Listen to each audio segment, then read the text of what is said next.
capítulo 11. La medida de la obediencia a la autoridad. En Hebreos capítulo 11, versículo 23 dice: Por la fe Moisés, cuando nació, fue escondido por sus padres por 3 meses, porque le vieron niño hermoso y no temieron el decreto del rey. Éxodo capítulo 1, versículo 17 dice: Pero las parteras temieron a Dios y no hicieron como les mandó el rey de Egipto, sino que preservaron la vida a los niños. Daniel capítulo 3, versículos 17 y 18 dice: He aquí nuestro Dios, a quien servimos, puede librarnos del horno de fuego ardiendo, y de tu mano, oh rey, nos librará. Y si no, sepas, oh rey, que no serviremos a tus dioses, ni tampoco adoraremos la estatua que has levantado. Daniel capítulo 6, versículo 10 dice: Cuando Daniel supo que el edicto había sido firmado, entró en su casa y, abiertas las ventanas de su cámara que daban hacia Jerusalén, se arrodillaba 3 veces al día y oraba y daba gracias delante de su Dios como lo solía hacer antes. Mateo capítulo 2, versículo 13 dice: Después que partieron ellos, he aquí un ángel del Señor apareció en sueños a José y dijo: Levántate y toma al niño y a su madre y huye a Egipto y permanece allá hasta que yo te diga, porque acontecerá que Herodes buscará al niño para matarlo.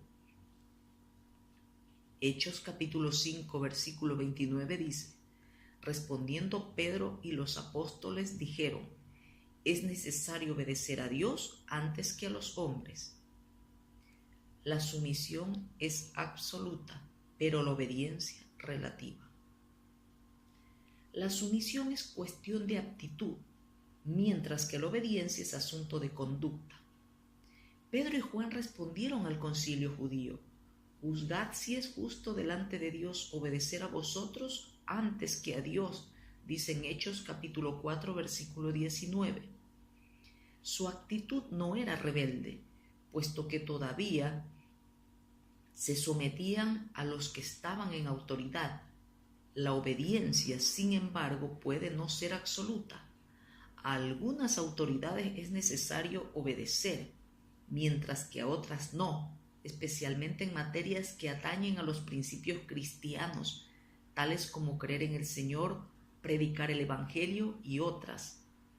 Los hijos pueden hacer sugerencias a sus padres, pero no deben mostrar una actitud rebelde. La sumisión debe ser absoluta. A veces la obediencia es sumisión, mientras que otras veces la incapacidad de obedecer puede aún ser sumisión.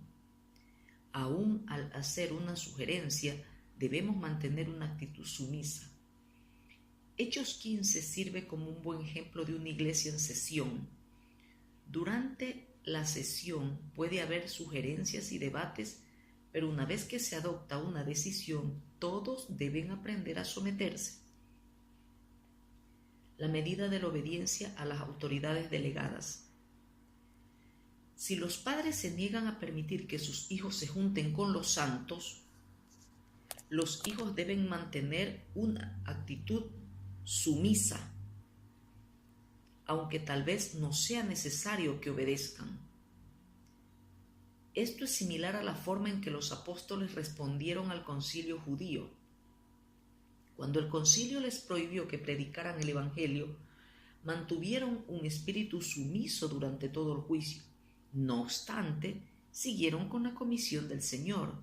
No desobedecieron con riñas y gritos, tan solo disintieron serena y suavemente. No hubo absolutamente ninguna palabra calumniosa ni ninguna actitud insubordinada hacia las autoridades gobernantes. Quien conozca la autoridad será manso y tierno, será perfectamente sumiso tanto en su corazón, en su actitud como en sus palabras.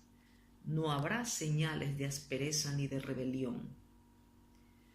Cuando la autoridad delegada, los hombres que representan a la autoridad de Dios, y la autoridad directa, Dios mismo, están en conflicto, podemos rendir sumisión, pero no obediencia a la autoridad delegada. Resumamos esto en los 3 puntos siguientes. 1. La obediencia tiene relación con la conducta, es relativa. La sumisión tiene relación con la actitud del corazón, es absoluta. 2. Solo Dios recibe la obediencia absoluta sin medida. Toda persona inferior a Dios solo puede recibir obediencia limitada. 3. Si la autoridad delegada expide una orden que contradice claramente el mandamiento de Dios, se le rendirá sumisión, pero no obediencia. Debemos someternos a la persona que ha recibido la autoridad delegada de Dios, pero tenemos que desobedecer la orden que ofende a Dios.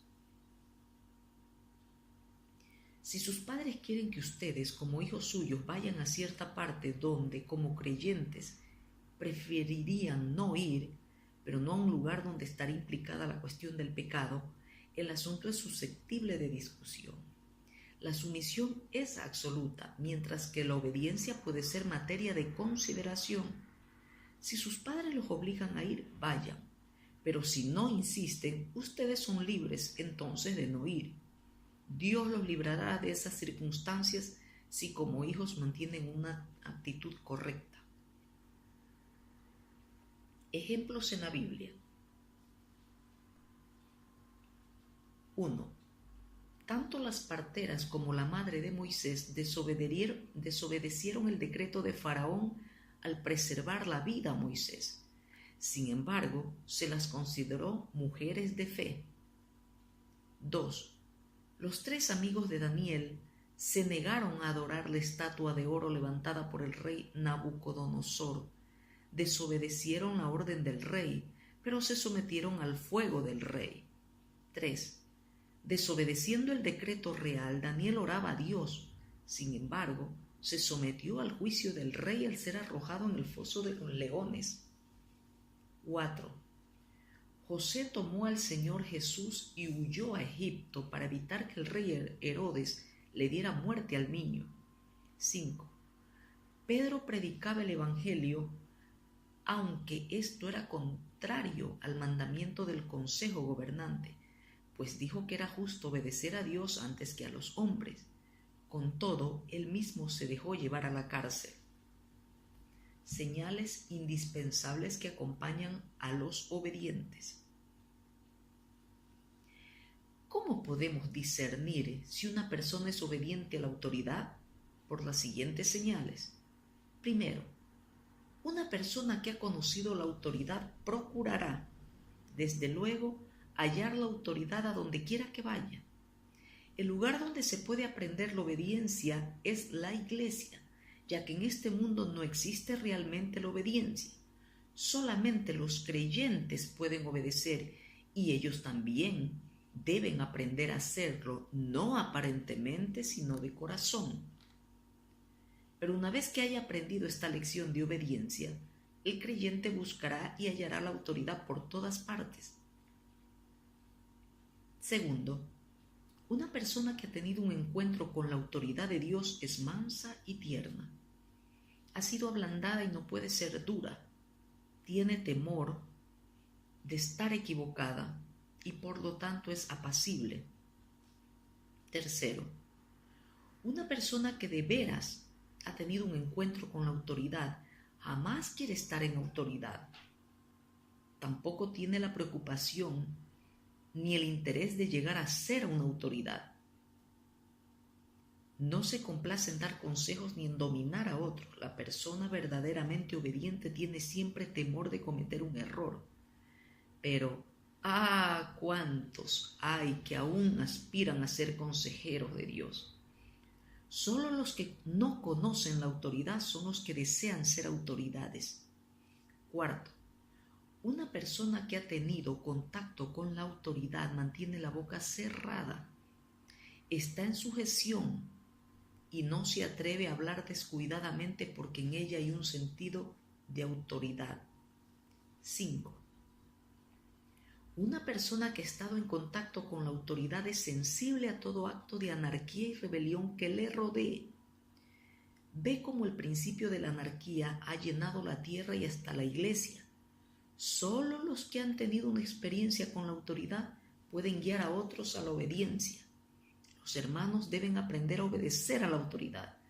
De otro modo, la iglesia no tendrá ningún testimonio en la tierra.